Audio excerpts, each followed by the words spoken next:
welcome everyone. Hello. How we doing this morning? Good. All right, love that. Thank you for coming out. I really appreciate you guys spending your time with me here. My name is Del Weiniger. I am the AD of Entertainment, Assistant Director of Entertainment at Universal Horror Unleashed. First question, who has been to Universal Horror Unleashed? You guys don't count. These guys work there. Okay, and they do a great job. Thank you. Thank you. Kyle and Matthew in the front. So if you want to ask them questions on how to be a performer, please pick their brain. Oh, God. Say good things. Great. No, what I want to talk about is sustainability, right? The creative evolution, the sustainability of operating basically a haunt 365 days a year, a horror destination, horror experience, what goes into it, how can we evolve as this product continues to be at the forefront for our horror fans. So I'm going to take you right into it. Just a little bit about myself. I started back in 2000 with Universal Studios as a scare actor. I started back when Jack was debuted. I was actually right next to him. I got to watch Michael Roddy. If you guys are, fans of HHN, you'll know who Michael Roddy is. Direct James Keaton. So it was a real joy for me to see that at such a young age when I was 18, and right away I knew that this company was amazing. The stuff that they do is legacy driven, is what I'll say, which is amazing. From there, I performed for a really long time. I moved out to LA, as all actors want to do. Performed with Universal Studios Hollywood out there, Grinchmas, Bill and Ted's, look it up, you might be able to find me, I don't know. And then went overseas and was performing with Universal Studios Singapore. That's when I started to transition into the creative side. I started as a show captain, moved my way up to assistant show director, then creative director. And the reason I say that is there are people that have aspirations to move into that, and it's always nice to hear the beginnings of where someone comes from and how they've progressed, so they can take that and they can kind of go in the direction they want if their aspirations is to be on the creative side, on the entertainment side. A little known fact, for a very short time, I was a writing show spieler at Confrontation. One of the best jobs I had. It was amazing. Wasn't an actor, but I was a writing show spieler. From there, I moved to Australia. I worked for a theatrical producer, Jones. I was head of creative development out there, which we created an interactive magic variety show that you could actually participate using your phone with what was happening on stage. So it was a world first, I believe, in pushing the boundaries of innovation. And from there, Universal was blowing up. Things were expanding, new ventures was, moving forward with new opportunities. And again, I knew I wanted to go back. There's a reason that I keep coming back to Universal. It's not out of need or necessity, it's because I want to. Because the company is great. The people that I've connected with, the colleagues that I have got to work for, the people I work with currently, Kim Scott in the back row there, General Manager of Universal Horror Unleashed. Yeah, Michael Nauman. It's incredible, and this is a product that I believe in so much. I love the brand, and I know that it can go so far, even beyond our walls. But the question I get, and the question that we get is, does horror work year-round? All right? I believe it does, okay? And if you are horror fans, I believe that we are in that horror renaissance. We are at that point where, certain generations are sharing their horror experiences with younger generations, their children. I mean, how many kids do I see running around here where I'm like, they're too young? But I love it. I love that they're creating that bond and sharing particular experiences or IPs that they know and love, and they're educating on that. Seeing children come through Halloween Horror Nights, seeing them come through Universal Horror Unleashed, and the way that our characters interact with a younger demographic, which is incredible. So that's why I think the timing is right for Universal Horror Unleashed. Now it's our job to take it and run with it and create new experiences. Moving on, I want to give you guys a little taste of Horror Unleashed. Flickers in the dark, dances with delight. What twisted minds unleash twisted fire.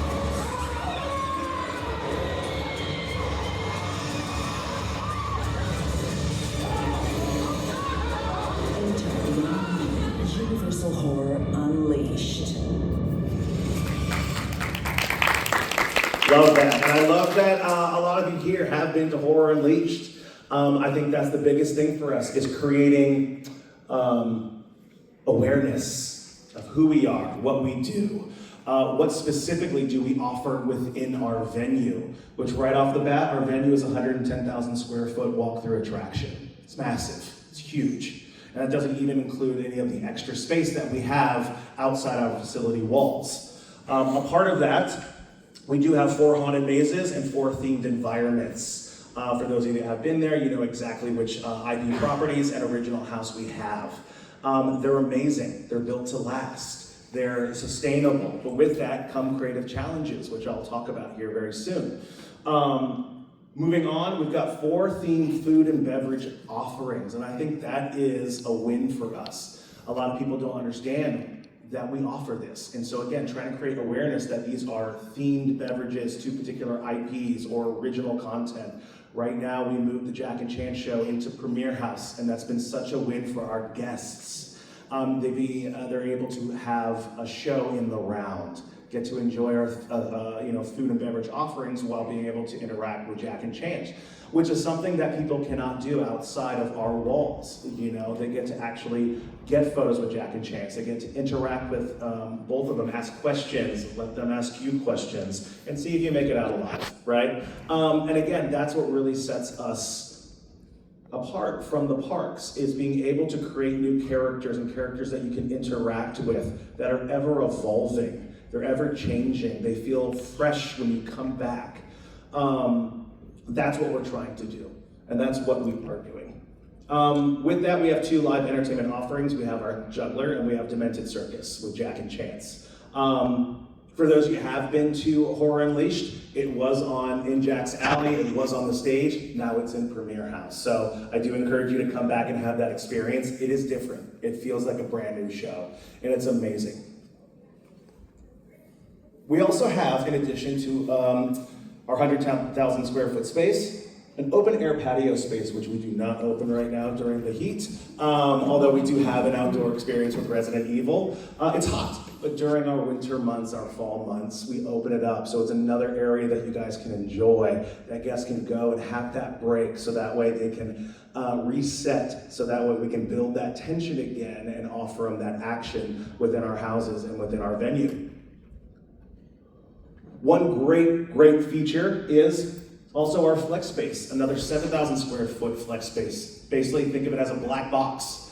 We can do whatever we want with it. We can create a 5th house. We can create an outdoor experience that feels like a scare zone. We can offer up concerts. We can do whatever we want. And I think that's what's really amazing. Because another question outside of how do you operate a 365 horror attraction is, how do you keep it fresh? When's a new house coming? I want to know. You know, this gives us the ability to do that. Now, moving on, I just want to break down kind of our show, okay? What we do day in, day out, okay? What is the scale behind the screens? So first is, we've got a total of 170 performers. That's scare actors, still walkers, aerialists, specialty acts, okay? On a nightly basis, 107 of those performers are performing nightly. It's quite a big company.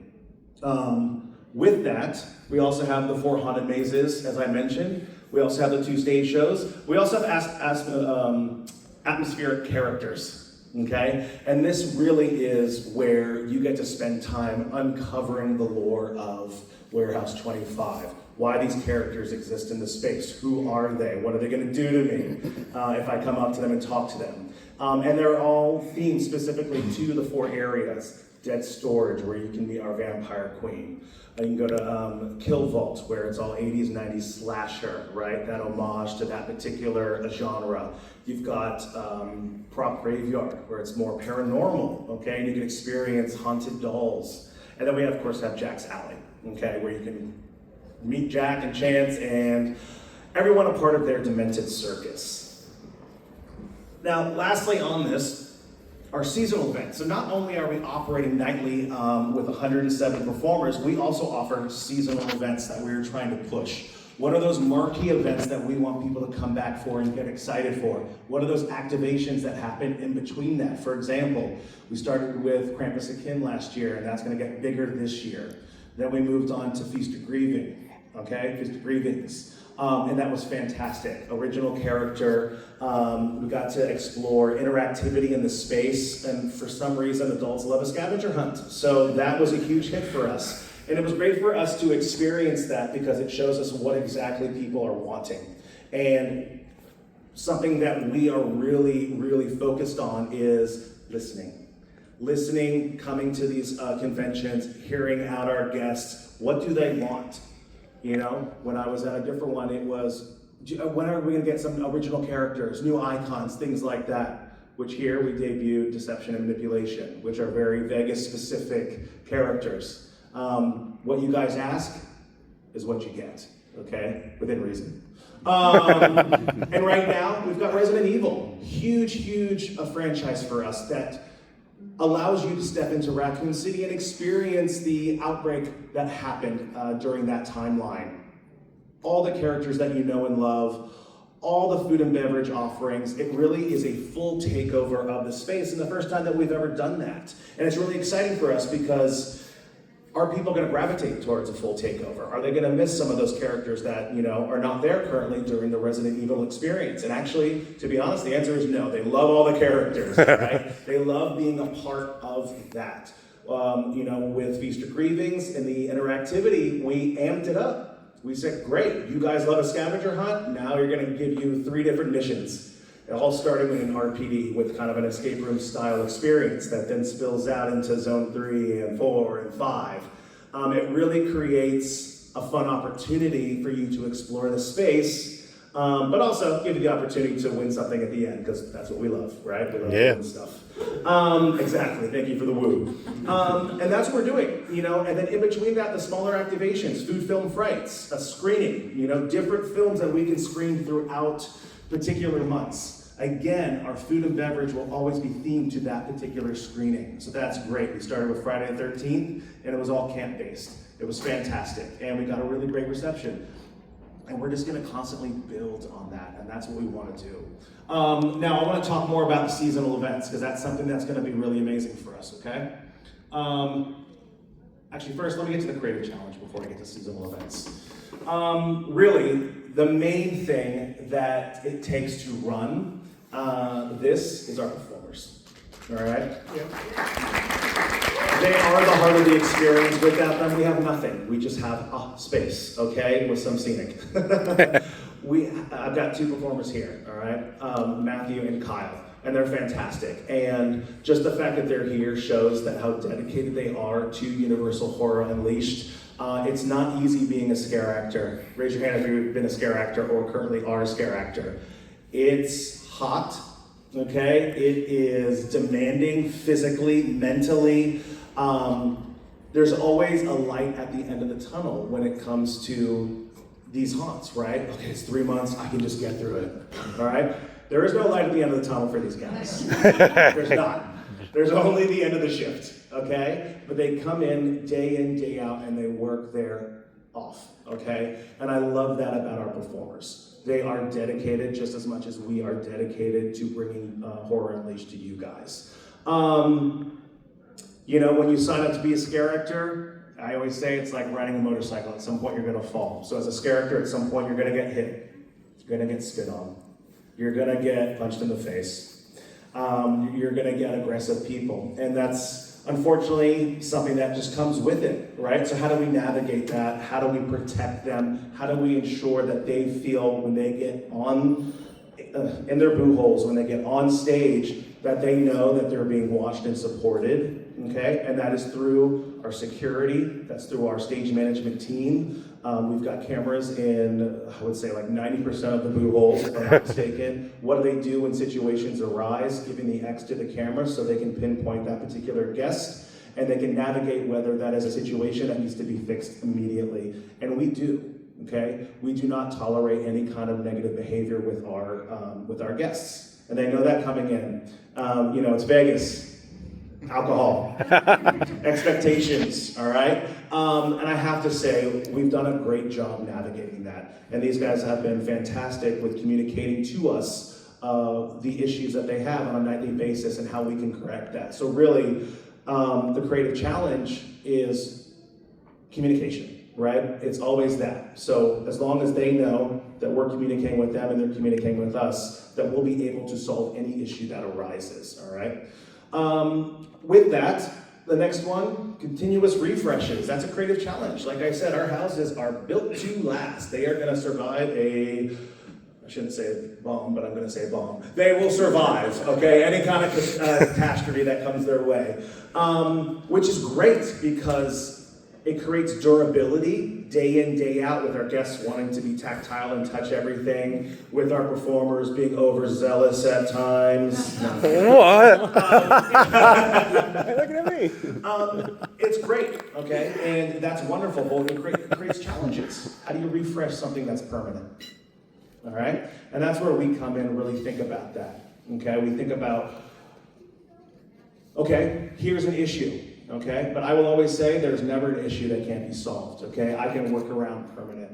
Okay, there's ways to explore how to change a house and create something fresh without having to do demolition, without having to really change the layout that feels new. That when people come back, they go, "Wait a second, I did this house. I should know the layout, but it feels entirely new."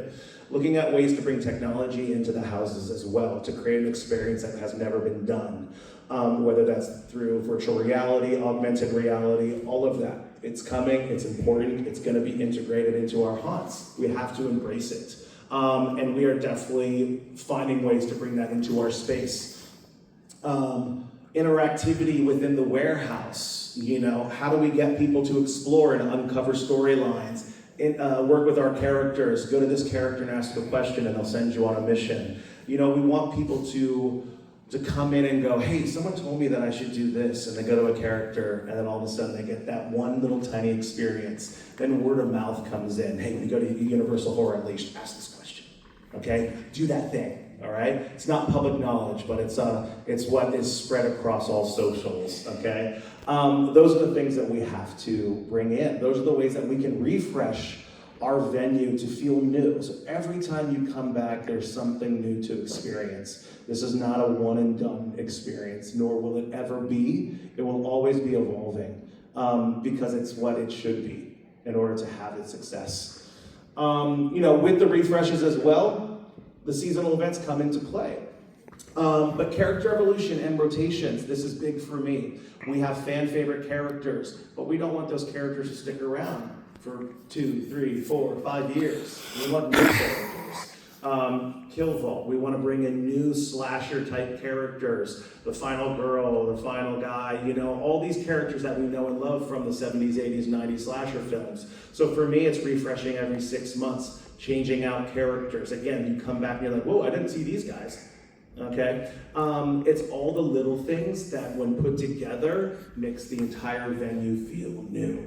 And I will always phrase it as, we just need to paint the walls. Because in your home, when you paint the walls, it feels like a new place. So that's what we're doing, we're painting the walls. And I love it, it's great. It's a challenge, but there are no challenges that we can't handle. And we've got a great team to do it. Technical and innovation, Michael Nauman. Yes, our AD of Tech and Show. I work with Mike a lot. And what's great about Mike is, what's your catchphrase? Hey, anything's possible. That's his catchphrase. So anytime I bring an idea to him, he goes, "Anything's possible," which I now know just means something different. But that technology, that innovation that Universal is known for and growing and growing and growing is so important in our venue, okay? How can we balance the tactile versus the technical, okay? Because it's not about just putting technical in and removing all physical attributes that we know and love with haunts. There's a balance that we have to have. And we're seeing it, okay? And it's continuing, it's ever evolving. But that is an important element that we have to bring within our venue. Interactive guest experiences, Feast of Grievings, Resident Evil, the gaming side to it, the uncovering, giving people tasks. It also creates dwell time It keeps people within our walls. It's important that people stay and have that experience and feel like, oh wow, I've spent 3 hours here. It didn't even feel like 3 hours. That's amazing. We don't want people to look around and go, man, you done? Yeah, I'm done. We don't want that. We want people to go like, oh wait, there's more? Oh, I didn't do that. Oh, another character came out? There's another show? It should always feel like there's something to do. It should never feel forced. Lastly, seasonal activations, and I'm really going to touch base on this one, and marquee events, right? Again, Feast of Grievings. We talked about Resident Evil. I'm going to talk about it a little more here, all right? So, sorry, apologies, just give me 1 second. Did I get anybody? No. Did I get anybody? All right, I got a couple. That's all I needed. It was just a couple, okay? You don't want to hear me talk all the time, okay? So I just wanted to bring a little fun into it, right? Let your guard down, okay? That's something that's important. It's making you feel like we're letting your guard down and that any moment something can happen within our walls. So that's why I put that in there, okay? The big thing to horror is the unknown, not knowing what's going to happen. Okay, so it's really important that we have that, and so that is not my kid, by the way. That is not my kid. Love it. Seasonal activations, right? Why are they important? It brings freshness, new characters, new IP, original characters. Okay, some that are linked, maybe previous things that happened in Halloween Horror Nights, right? We love a little bit of sprinkling in and connecting, right? Because that's what it is. We have so much legacy. So how can we bring some of that legacy within our walls? It keeps it fresh year round, okay? Oh man, I gotta go back to Horror Unleashed, doing Resident Evil, and that's what we're experiencing. As people are coming back to have that Resident Evil experience. It's different to the Universal Horror Unleashed experience, right? And again, talking about original characters, fan favorite intellectual properties. You know, we're deep in conversations on what the future can be. Properties that want to work with us, properties that we want to work with, okay? Some cult favorite properties, okay? Because it's not about the big ones as well, it's all of them, okay? There's so much to work with. There's so much horror history, okay? And we've got a whole library, okay, that we can potentially work with, okay? And they're eager to work with us. And that's what I love, is that they're coming out and they're looking, hey, we love Resident Evil. How can we do that? I want to do that, okay? Limited time to entertainment. Urgency, right? Limited experience. That's also what's going to get people coming back, right? If this only runs 3 months, 2 months, 1 month, I've got to go back and see this, okay? I have to see Resident Evil. And people are booking their trips, they're coming out, okay? I've had people come 3 days in a row, and it's amazing to see. I love seeing people come back, have a different experience every time they come back. Oh, there's a new character. Oh, I didn't see that before. Again, uncovering what is within our walls. So that limited time entertainment, food and beverage. We refresh our food and beverage offerings all the time. And it's amazing. We've got a great team that's always thinking about how they can theme these beverages to Resident Evil. We have Umbrella Corp Cafe. One of our highlights is our T-viruses, our shots. You know, out of all the amazing food they've done, the shots are the thing that people love. Vegas. But it's great. It's great to see what people are wanting. It's great to see what we think they're gonna want, and they actually gravitate towards something else. It always helps us be able to move forward and be able to tweak. You know, we move fast, and as we should. I always say we have to be the trend, we cannot follow a trend. Okay, we have to be able to recycle, refresh sooner than later. That puts more work on me and the team, but you know what? We love it. We wouldn't be doing it if we didn't care. And we are always so cognizant of making sure it's an experience that horror fans love, an experience that non-horror fans can enjoy. Because you don't have to be a horror fan to come in and enjoy the experience. And trust me, we have a lot of people coming in that are scared. That's why we have our Frady Cat ticket. They can come in, they can get a little taste, they can interact with the characters, food, beverage, shows, and then all of a sudden they go, you know what? I want to go in a house. And they can do that. And then now we've introduced horror to that particular person who wasn't a fan. And maybe they walk out those doors going, I think I like this genre. I'm going to explore a bit more. Merchandise, interactive experiences. We have our Resident Evil merch line coming in very soon. All right, we've opened up our retail to be during the day as well. So those that maybe did come and didn't have the Resident Evil merch, you'll be able to come back and be able to get it. All right, if it doesn't sell out. All right, which is exciting. All of this drives repeat visitation. We need it. We need people to come back again. And I will say this to my dying breath, we are not a one and done experience, nor we will ever be, okay? When we get labeled that, you might as well put a tombstone on us.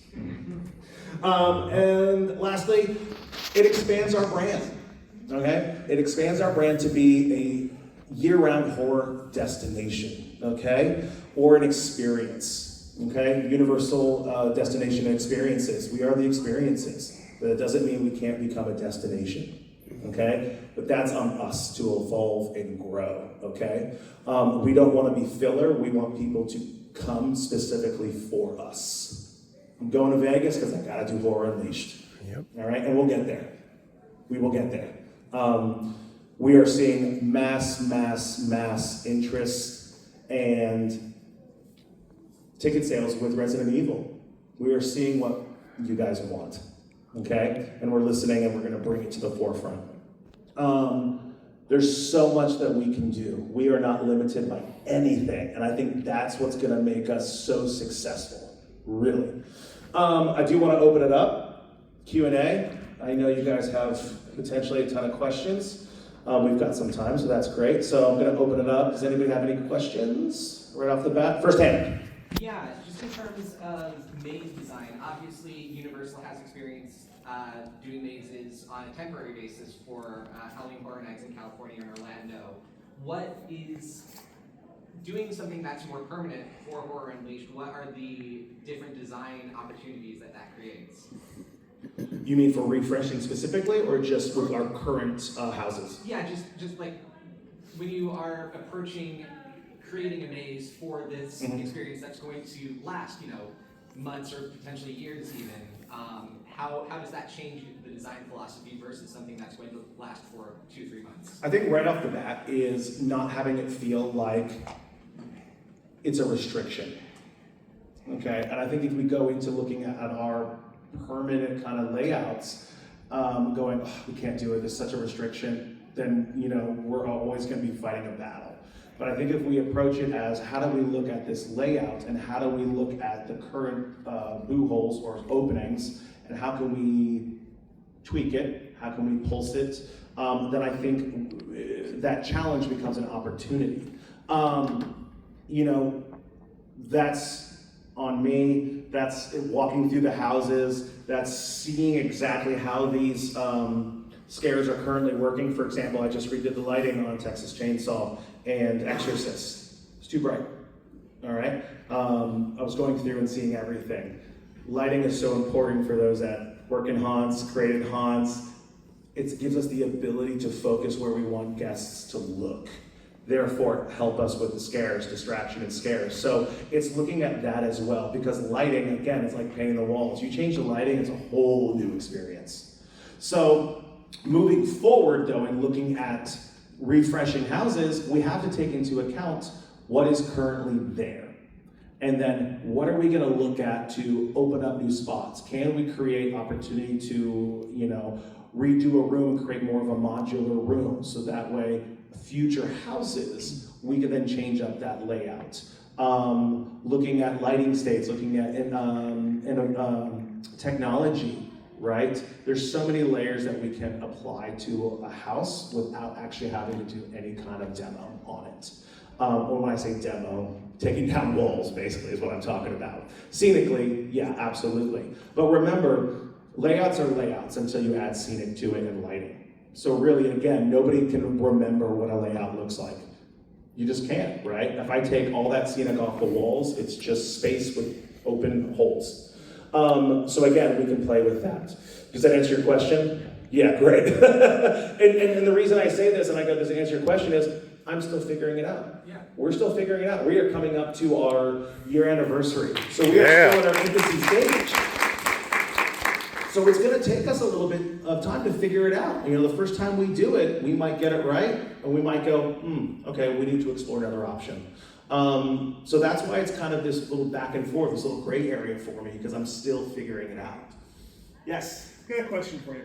I went back in March, was really blown away, loved the whole experience. I love the 4 mazes, covered the whole different genres. I'm a big mark for the classic monsters, so I loved that. But I love also that you do the 70s with Texas Chainsaw and newer stuff like Exorcist, Believer, and obviously an original with Scarecrows. Does that come into play in the whole creativity process of trying to hit a bunch of different genres and eras? Is that part of the conversation? And if so, absolutely. It's so important to be able to give kind of a broad experience, right? And the best thing that we can get is people going, I like this house. No, I like this house. No, my favorite is this house. Because now we've created conversation, right? The conversations continue to happen outside the mazes and well beyond our walls. And we see that. Our GSATs are quite high, which is great, but it fluctuates.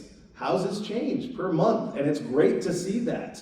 A big favorite of mine and moving up has been Exorcist, which has been quite low on our GSATs, but now it's skyrocketed. And again, a lot of it has to do with the performers and their day in, day out, and the way they scare and the way that they change up their scares. So looking at IP versus original, I think there has to be a balance. Because if you have 2 of the same offerings, it will always feel the same.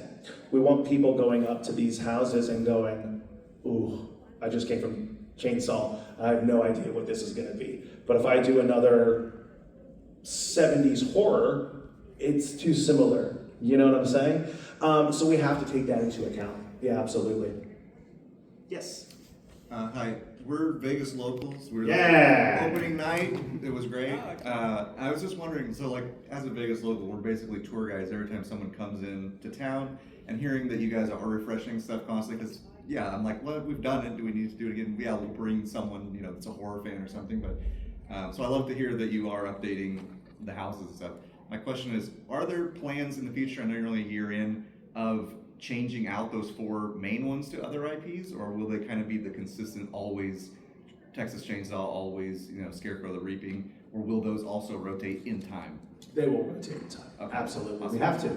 Sure. We have to, you know, because again, it's a one and done. Well, and that's the thing, is like with Vegas, you have a constant Yes. new people coming, so I'm like, do they ever need to change it? I don't know. But to hear that you do, that's awesome. We do, but there's not just the tourism, right? The ebb and flow of the Las Vegas tourism. We have locals. Okay, and they're the ones too that want to have new experiences. We want them to go like, hey, you're coming to town? Let me take, you're a horror fan? Horror Unleashed. Come to us, you know? But it's also creating awareness. I think locals still aren't aware that we're open. That's great. Yeah, and you know, yeah, and now we've got a 30 by 40, right? Yeah, 30 by 40 digital screen on the 15. So now we have people coming through and being able to see the content, seeing the hours of operation, seeing Resident Evil Takeover logo on the side of the building and going, oh, they're doing Resident Evil? So we are creating that awareness as well. It's incredible. It looks fantastic. So next time I have a 15. Can I do a quick follow-up? Yes, you can. Is the Resident Evil haunt as well, or is it just like the inner part? Like So houses, you know, because houses take time. Sure. Right, when we're going to do a refresh to a house. So when we say full takeover, it is the full takeover of the warehouse, not the houses itself. So as soon as you step into the warehouse, it's all themed Resident Evil, even well into the patio. We have an extended experience into the patio, which also facilitates the gameplay function of Resident Evil. So everything is themed. Jack's Alley has been turned into Umbrella Corp Cafe. We moved Jack's into Premier House so we don't have cross IP happening. But then you get a little bit of a different experience when you do go into Premier House. A little bit of break from the horror, right? And you get a bit of that fun entertainment, that comedy. Again, that reset that allows you to be able to go back into the houses and build that tension. It's exactly what we did here for Hall of Shadows.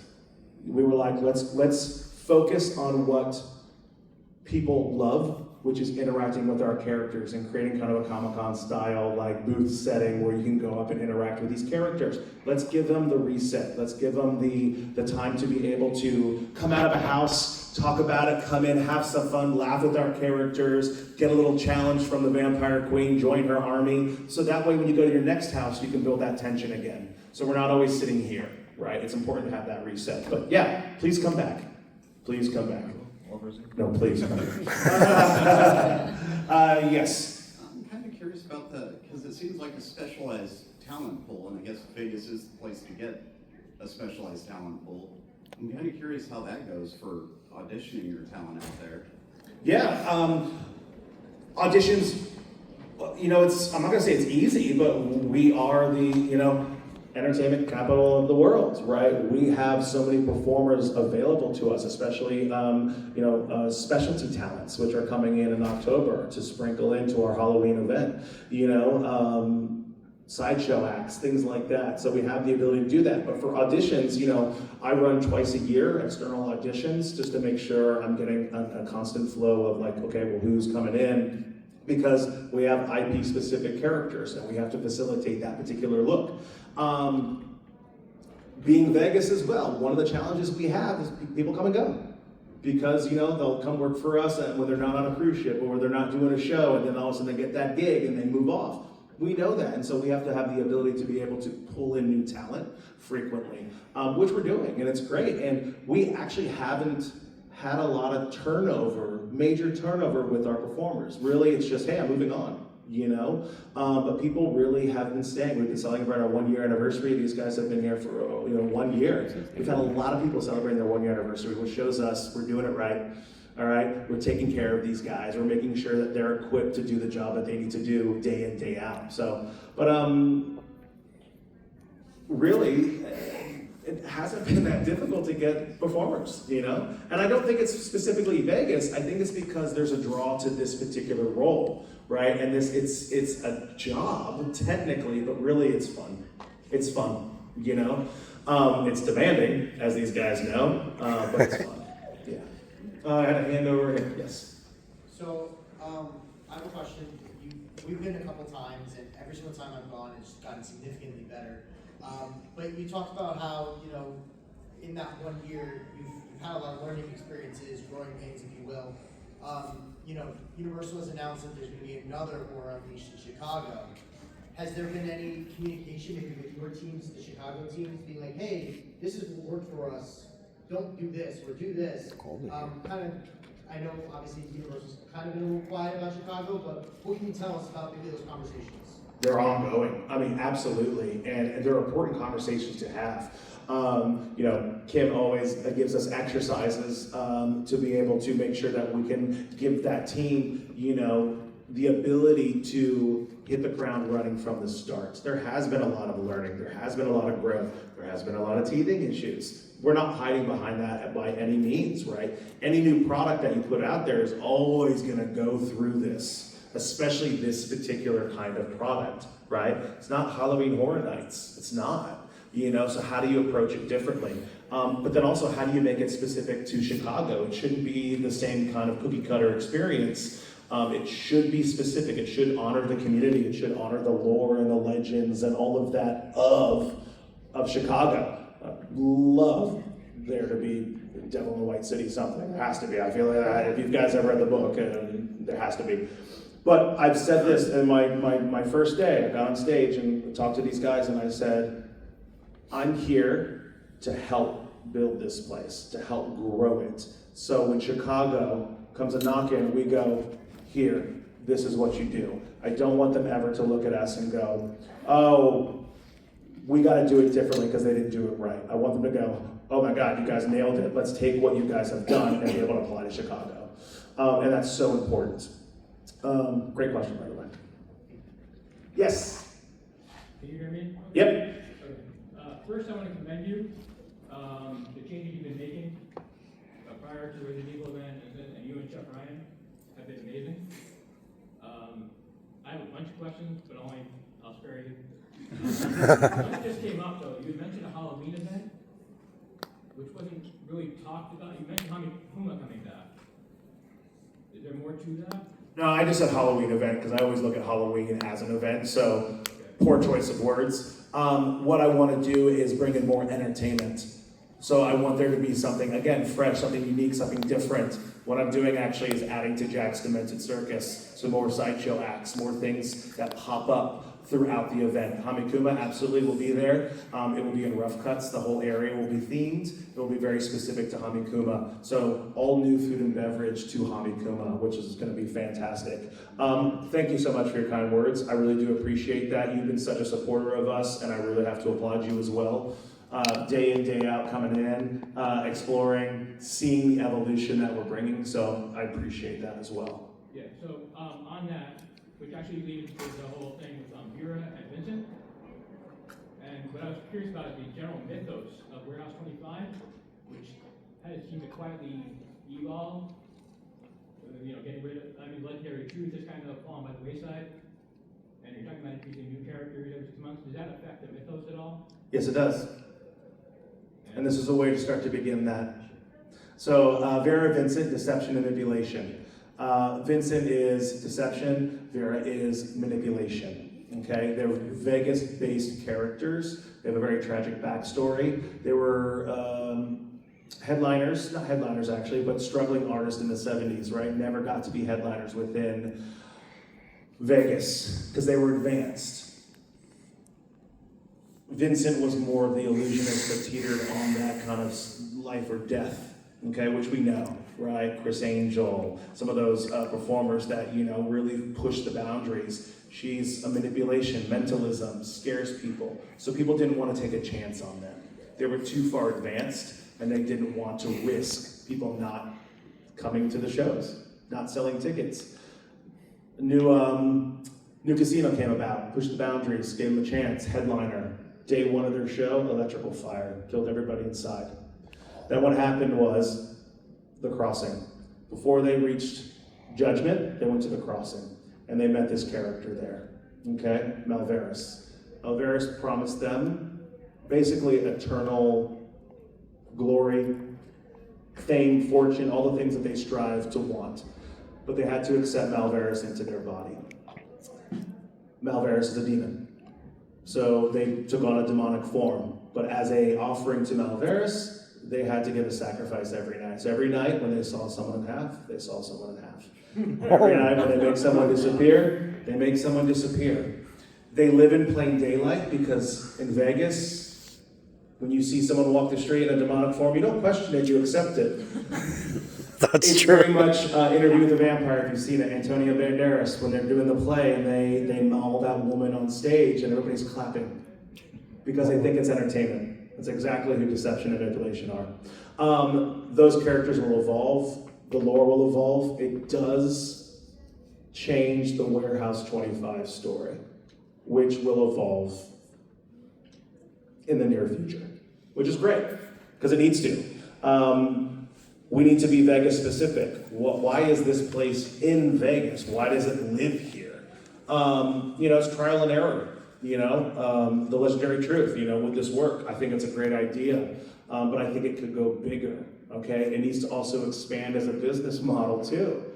How can it work in Chicago? We don't want to keep having to change different lore, different mythology. Okay, it should all fall under one umbrella, but then be specific to each one. Because the audience will get confused, right? They won't understand. It's too difficult, it's too deep, forget it. And as guests come into our venue, they don't know the story. They don't. Do you guys know the story when you came in? Exactly. So it's my job to try to bring that out. So when you come in, surface level experience, you understand everything. You go, oh, I know what they're trying to do. Oh, that's that. And then as you explore, you peel back layers. And then you go, oh, it's deeply rooted in this. That character connects here because of this. But we shouldn't be fighting the story and forcing it down people's throats. It should just be there, right? Visual storytelling. And we're getting there, but it takes time. Any other questions? We do have about 15 minutes, yes? Great. In the corner, yes. We've visited a couple of times and really enjoyed it. But I was just wondering, I know it's just sort of it's in an area where there's a lot of other experiences as well. and then we live here and it's driven, and actually that's what got me to Vegas for the very first time when it opened. But, would you ever maybe introduce some sort of a thing where you could visit multiple times over a visit, or come seasonally? Because it is nice to like explore, and we love taking in the details, and there always does seem to be something new to find, which is exciting, but we would love to like be able to come back more often. Absolutely. Short answer, yes. And we are in the works to do something like that. It would match this storyline as well, which I love. Again, connecting things. So it's not just, like, why is that there? Why is this there? I don't understand this. It all feels connected. So when you get that thing, you go, oh, okay, this connects for that reason. I see what they've done there. So we are working on that, because I agree. You want to come back again. You know, I when Resident Evil opened, I was at the gas station, or as my wife would call it, the petrol station, because she's Australian. And I went to the cash register, and I was wearing my horror unleashed, of course, and she was like, oh, I haven't been, I want to go. She's like, Area 15's doing Resident Evil. And I was like, no. So Horror Unleashed is doing Resident Evil. So there's that as well. You know, people thinking that it falls under Area 15, when actually, really, we are our own thing, you know, but we are partnering with Area 15, which is great. So there's that. There's a lot of little things. But yeah, repeat visitation is important, giving the ability to come back. We have to. Any other questions? Yes. A question on the staffing in terms of the maze. These mazes are considerably longer than the ones in HHN, which is fantastic, by the way. When we went, it was, I got a Tuesday at 3, which I know isn't the sexiest time to go to any event in Vegas, but that's when we went. So, is it better to go to, in your opinion, to go to like on a Thursday, Friday, Saturday, Sunday, like how it is in HHN, to get the most people? Because it was noticeable that you could tell, again, former scare actors, so you know where there's a hide where someone shouldn't be. No one's there. You don't feel cheated because the mazes are so big. At the same time, would it be better to come on specific days so we know when we return to do that? And that's a huge thing for us. Yeah, well, first of all, Tuesdays at 3 should be like a band name. I love that. Go see Tuesdays at 3. Look, yeah, I think there's certain times of the week, like right now we're operating on a Thursday through Sunday, right? And we have to change with the Las Vegas market. That's just, it ebbs and flows, right? So we're operating on a 4-day week from 4 to 10:30, right? And we're also seeing what those peak times are when people are coming in. Thursdays are incredibly popular. You would think it'd be a Friday. Nope, it's Thursdays are incredibly popular. And Sundays. And I'm like, what happened to Friday, Saturdays? Where's everybody going? So just a little backstory on that. You know, what's really great about our mazes is you're pulsed, right? When you go in, it's just you. There are no pulsers inside the house as well, waving a red wand in your face. So we keep that level of immersion there, which is amazing. So you are going in by yourself or with your own particular group, which allows the scares to be more impactful because you're not going to see it, you know, 2 or 3 groups ahead. And there is no bottlenecking. It's very rare, but the bottlenecking can still happen because we can't control people's pacing, whether they walk fast or slow. So Thursdays are a peak, right? But when we start to get to 1,000, 1,500 people, we pulse a little less because we have to make sure people aren't waiting in line too long, right? That's a big thing for us, is you get to go through the houses without having to wait 90 minutes, 120 minutes, whatever it might be. And then you might get a little bottlenecking. You see the person in front of you, damn it. So that's something that we have to consider. So my big thing is energy. You know, when you see a lot of people in a space, there's a lot of great energy. So I think that's what's important, coming on a night where there's a lot of energy, when you're walking through the warehouse and it doesn't feel thin. It doesn't feel like, oh, geez, nobody's here. Now you've got the mentality that, like, oh, it's not going well for them. You know, that kind of thing. So for me, it's the 8 o'clock is a sweet spot. I say 8 p.m., it's always quite nice. There's usually 2 times throughout the day. Usually it's that first, like 5 o'clock and 8 o'clock. That's typically when we see a lot of people coming in. There really isn't, with Resident Evil right now and just where it is with summer, there really isn't a particular day that I go, oh, come in on this day. Because we kind of have this nice influx of people. Our attendance numbers have risen quite a lot. But like in the beginning, you know, a lot of great energy, it's just open, a lot of people, then it dies out, just like any new product does. So what do we do to bring that traction back? But 8 o'clock usually is a sweet spot for me. Yeah, that's what I see. Yes? Oh, I saw you put your 2 fingers up. Are you gonna do my 2 count? 2 minutes. I don't want to monopolize, but, so, following up with what you just said, and what you said earlier about people not really understanding the mythos when they walk in, and basically my question is, how do you deal with, like, when people go through the house, we have magical moments that a lot of people don't realize exist. So they kind of just either like rush through, or there's like, or that's where a lot of bottleneck happens as well, which is fine because a lot of them are for the end, but how do you deal with that? And or you just let it happen? Yeah, great. No, great question. So we have what's called memorable moments in all of our houses, where in the beginning we would lock you in a room basically, so the doors would shut. Okay, and you're like, what's going on? And then we have kind of an embellished scene that happens, all right? And this is what happens, right? People don't know they're supposed to stop, the doors open, they run through, they're lost, they're trying to go out the exit because, I mean, we've trained people to walk through houses, not to stop in houses and have a scene happen.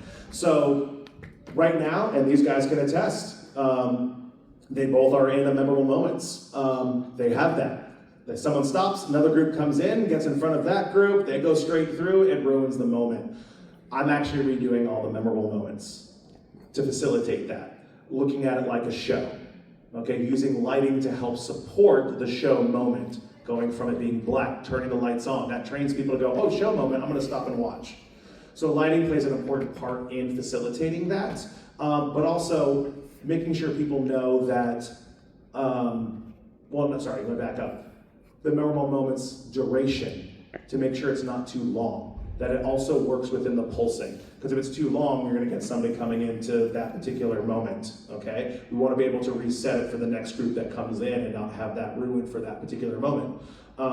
My approach is always, it has to work for that one group that purchased the one time through the house. And if it doesn't, we have to revisit it because I don't want that person or persons to miss out on that moment. So more to come on that, but it's something that I am redoing. Yes? I absolutely loved hearing the Vegas character lore. Is that something that I can find on the website? Where can I read more and learn more about that? You are the first people to hear the lore I love it. those characters, by the way. I wasn't going to explain it. I kind of liked that we just naturally went to it. I gave you a little bit of a Cliff Notes version of it. It is documented. It's not online yet. Okay. This was a great opportunity for us to introduce these characters and see how people are interacting with it. Do they understand who they are? Are they doing a good job explaining who they are? You know, all of that. I worked fast. I don't like to labor on stuff. I want to get stuff out there that's high quality for the guests. But there's still a process that I have to go through, of course. So this was a great way just to bring a little bit of that. So we could offer that here, and it was really exciting. And it was my first time seeing it as a whole, to be honest, with the scenic, with the audio, with everything. And it was a lot of fun, and people really gravitated towards it. The one question they got was, do magic. Do magic. Which we knew was going to happen, but I will be bringing in a magician to work with them, so they actually will be able to do sleight of hand stuff. Nice. I think that's important to layer those characters, so it doesn't feel like, wow, they're magicians, but they can't do anything. Imagine being able to see them do something in the moment. How much more elevated is that character? How much more believable is that character? So they got a lot of work cut out for them. Great question again. Sorry, great question. Yeah, I think we have 1 minute, if I'm not mistaken. Nope, we have 5 minutes. Yes, I'll start in the back here. Ladies first. I have a question about response time, especially looking at something like this versus designing for theme parks.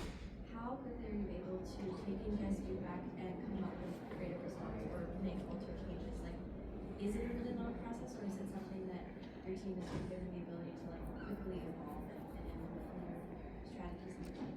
Yeah, we are still one company. There is a process that comes with it. So it depends on the scale. Something that is existing within the space can obviously get refreshed quite quickly. If I want to change a character's backstory or add to it, I can do that because that character already exists. Now, when it's something new, our marketing goes, oh my God, we want to market that, there is a timeline that we have to follow. There is a process. So really it's working with our partners, or Hollywood and Orlando have been amazing to work with, very supportive. Everybody wants to see our success. They understand the need for us to move fast and to not have those lengthy timelines. So they're learning to adjust just like we are learning to adjust and try to help them as well. It's all just really a collaboration on everybody's part. Like I said, we have to be the trend. We cannot follow a trend. That means refreshing characters. Those are easier to do. When it comes to a house, there's a lot more lead time that we need to have for multiple reasons, right? Production, fabrication, approvals, if it's an IP, all of that. So really, it just depends on the scale. But again, we are still figuring that out. And how can we maximize that and make that more efficient? How can we figure out what that particular SOP is when it comes to working with IPs and working with original characters? So that way the framework is there and we can be able to move as quickly as we want. Yeah. Yes. Okay, so we have a new house coming next year. What will be the time frame of it being down? And will there be other activities to offset a house being down? Yeah, look, you want to be able to supplement something whenever there is an experience that goes down, right? Whether it is an event that happens within the space or whether it is a supplemental house on the flex space, right? That's still something that we are discussing. What is the thing that we can offer so it doesn't feel like they're missing out on anything? So really still early on that. But there has to be something that we give guests when the house does go down.